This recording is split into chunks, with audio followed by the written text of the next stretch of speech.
discussions this afternoon about what we're going to get up to on the Gold Coast. We are 20 nautical miles from the Gold Coast, and our plan is, and we've booked in to have the boat pulled out of the water for a couple of days, but in total we'll probably be in the Gold Coast for maybe 2 weeks. We'll see. We've got a lot of jobs that need to be done, only a couple that need to be done out of the water, but a bucket that need to be done in general. So today we started from the back of the boat, we tried to keep Jamie on task, it was tricky, and worked our way forward. So the very back of the boat is Lily, the tender, little Lukimyu. So we need to buy some clip-on nav lights for her, so that when we probably won't even clip them on, it probably means me holding them up in the boat when we're moving. So when we're moving at night, coming back to the boat, we'll be having our port and starboard lights. We bought a name for her in vinyl letters, we need to put them on her. And Jamie wants to buy a new outboard motor because the new one that we've got that the charter company bought quite fast. We say charter company bought, we paid for it, and it's just they replaced it without talking to us. Without asking. And it's not fast enough for Jamie. It won't get up on the plane, and it's difficult. To be fair to Jamie, it is difficult to start, but that's still under negotiation. Hang on. That's just that's not up for negotiation. Our number one thing that we need to do is replace our outboard with a faster outboard. Yep. Otherwise, this will be a solo mission. Yep, I'll be by myself. Then we need to get some material to stop her from rubbing. So when we pull her up on the davits are those angle things that go off the back of the boat that Lily comes up on. She's rubbing at the moment, which is marking her nice fresh cover. And in there we've got a plumbing tube of PVC pipe with 2 screw-on ends, which has got some flares and safety equipment in it. And it was attached to the old Lily, but it's not attached to the new Lily yet. That's fairly low down on the list of things to do, but it is on the list. And then still on the back deck, the port engine, which has been giving us so much trouble, is porty. We think it's because there's algae in the diesel tanks, which can happen in the tropics if the diesel isn't filled up to the top and you get moisture and stuff building up in the tanks. We think the starboard engine's fine. That's why the port engine's cutting out. So we're going to buy some anti-algae solution, pour that into the tank, which will kill all the algae, which will then send the algae to the engine through the fuel filters, which will then clog up the fuel filters more and more and more, and so porty will conk out a lot to start with. So we need a lot more fuel filters to change as porty conks out, and then hopefully once all the algae goes through the filters, we'll do one last filter change, and then we should be good for a while, so until we get more algae. The advice we've had is we'll probably end up going through 3 or 4 filters during that process. So we'll see how we go. We'll see. And then we're going to, while we are out of the water, because all that stuff so far doesn't need to be done out of the water, but this next bit does. So we need to service the sail drives, and the sail drives are the shafts that come out of the engines that propel us. Sail drive. I'll try and find a photo, but a sail drive essentially looks like the bottom part of an outboard motor. So it comes out the bottom. It's got a gearbox in it, and it's obviously got the propeller, in which we use for propulsion from the engines forward and backwards. We need to drain and replace the oil and replace the sacrificial anodes, and I'd also like to replace the anti-foul on those for what's called prop speed, which is a really good product that lasts for ages. So that might be professional, that might be us. Yeah, we'll see how we go. We'll see. And then still on the back of the boat, we were going to get clear, they're called clears, so like the drop-down clear sheets you have around your back veranda to protect you from the rain, and then shade cloth as well to go all around the back of the boat, which we budgeted $2,000 to $5,000. Now that would have been really nice, wouldn't it? To turn that outdoor area into, even if it's bad weather, we can drop the clears. If it's really nice weather, we've got the shade cloth, so people like me are not going to burst into flames. And yeah, as you say, $2,000 to $5,000 is what we budgeted. Really, what we budgeted $2,000. We thought we might go as high as $5,000. And what did the quote come back as, Denise? $17,000. $17,000. That's like a Ford Focus. Well, so it's not happening. So what did we do? We bought a $40 shade cloth from Bunnings and worked a treat. So now we're going to buy a second one. And we essentially just tied on with a bit of rope. Yep. And then so we've registered the boat with the Australian Maritime Authority as an Australian vessel, which is a very expensive exercise and quite tedious. $1,500. But in order to finish it off, we need to get some names done for the front of the boat, name for the back of the boat, the official number on the back of the boat, and the length over axis. Overall. Overall. Is that what the A stands for? LOA. LOA. So we just need to get some vinyl stickers for that. And Jane wants to redo the striping down the side of the boat because it makes the boat look pretty. So we've emailed them to make those stickers up for us today. Hopefully we'll get a quote back tomorrow and then they can start making those stickers. The majority of those stickers I think we can stick on ourselves. The striping we might need to leave to the professionals to get enough straight. We'll see. And then I've got a lot of faith in you.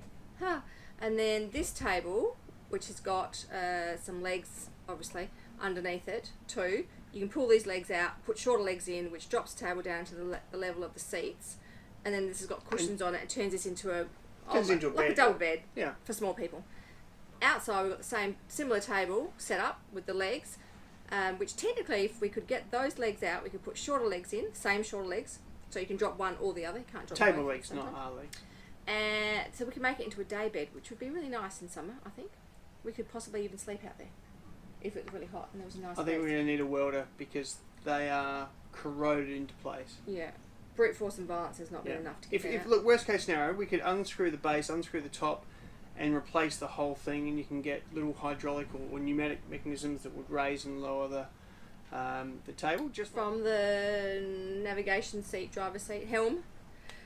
We need to replace. Your terminology's coming along really well. It's beautiful, isn't it? Replace the anemometer gauge. So we replace the anemometer, which is the wind speed detector, on the top of the mast after it blew off in Cyclone Debbie. Don't crack your usual joke. However, today I think they should be under warranty. Just because it was in 260 km/h winds, it should not have broken off. So today it's still working again, but it's still spinning. So we think it might be actually the little brains in the machine, not the anemometer. Yeah, but we'll see. We'll get the little man in. I think the wind gauge is fine. I think the actual screen and the brains of the unit, I think they're dead. Because why do I think that? It won't power down. It won't change a whole lot of settings. It's playing up. It's Marbo. It's Constitution. It's the vibe. It's just the vibe. It's the vibe. We should do this when you're sober. I am sober. No, you're not. And then we need to get some more charts for our chart plotter. So currently we've got most of the Australian East Coast. I think that's probably all we've got actually. And so we're heading offshore. We need the rest of the South Pacific and maybe some of the North Pacific. We've got Pacific. Australia and New Zealand and colder places. We really need more of the Pacific. Yep. And then for when we're up there sitting down steering, we want to put a little holder of some description so we can put just the stuff that we use up there so it doesn't slide off. So small cameras, maybe the GoPro, our iPhones when we're playing music, my e-reader, maybe a drink, I don't know. But we need a little holder to go up there. It would be very handy. Still at the back, we've got 2 gas bottles in a hatch out there at the moment. They're probably not called bottles, they're probably called cylinders. And their test date expires very soon. So we're going to buy 2 replacement ones of them. We might keep the 2 that we've got and fill them with gas so that when we're in New Caledonia, which doesn't have LPG gas and doesn't have these fittings, we won't run out of gas. But the rest of the South Pacific, except for Tahiti, so all the non-French islands, they all have LPG gas and the same fitting, so we'll be able to get the gas refilled because that's what the gas stove and the gas barbecue run off. So that's the back of the boat. Head sail. Okay, so the back of the head sail, some of the stitching's coming undone. We're going to need to get that repaired. We need to sand and seal some teak around or above the helm. The stuff on the port and starboard side of the hulls, I've already done that, but we need to do this, and it's really old and so the wood's quite cracked, so I'll see how it go with that. If you like, if you call them safety rails around the boat, there's a few that we need to tighten up. It's a pretty easy job. We might even do that before we get into the boat works actually. We could do that tomorrow. The trampoline, the rope is getting brittle and in fact has broken in a few places, so we're going to replace all the rope around the trampoline. It'd be pretty embarrassing if someone fell through the trampoline and disappeared on the boat, especially if they'll guess. If we didn't like them, of course, that could be pull the lever in.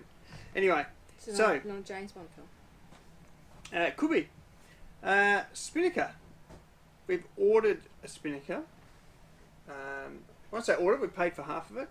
hopefully they build all of it and then charge us the other half. However, we need to somehow get the halyard, the rope that pulls it up, down the mast and back to the helm. There is the capability of doing that on our boat, but we don't quite know how we're going to feed that through the mast and out the bottom, but we'll work it through. We're hoping there's a YouTube video. We also need to make some space for our compressor. We've bought a dive compressor so we can fill our own dive tanks. We've got the right hatch for it, it will fit in there, but we may need to build something for that to sit on, and we certainly probably need to relocate some of the stuff that's currently just being thrown in that hatch. We throw in our snorkeling gear and fenders and a few lines and stuff like that in there currently. We need to polish the boat. Yes, that will take a long time, unfortunately. We need to buy a life raft. So Yes. there's a space under where our tender currently sits, big square recess, that a large packed life raft will live into. So yeah, that's really just a buy and shove in and fasten. It's not really something we can do. It's just very easy to do, but we'll need to buy it, which will unfortunately cost an arm and a leg. I think we're probably going to have to anti-foul the boat. We only pull the boat out in August.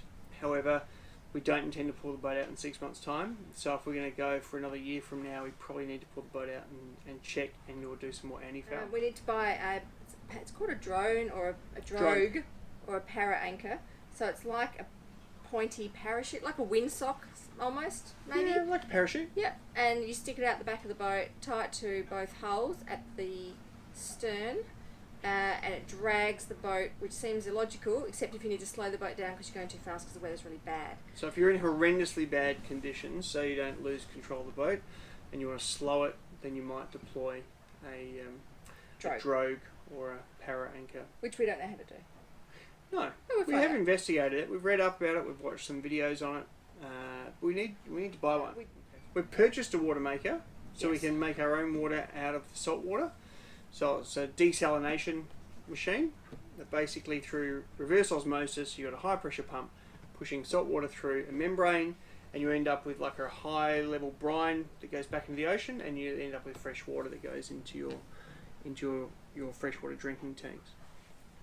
But we need to install it, and we need to put a through hull fitting that is beneath the waterline to extract the seawater while we're at sea. So that's the primary reason why we're pulling the boat out.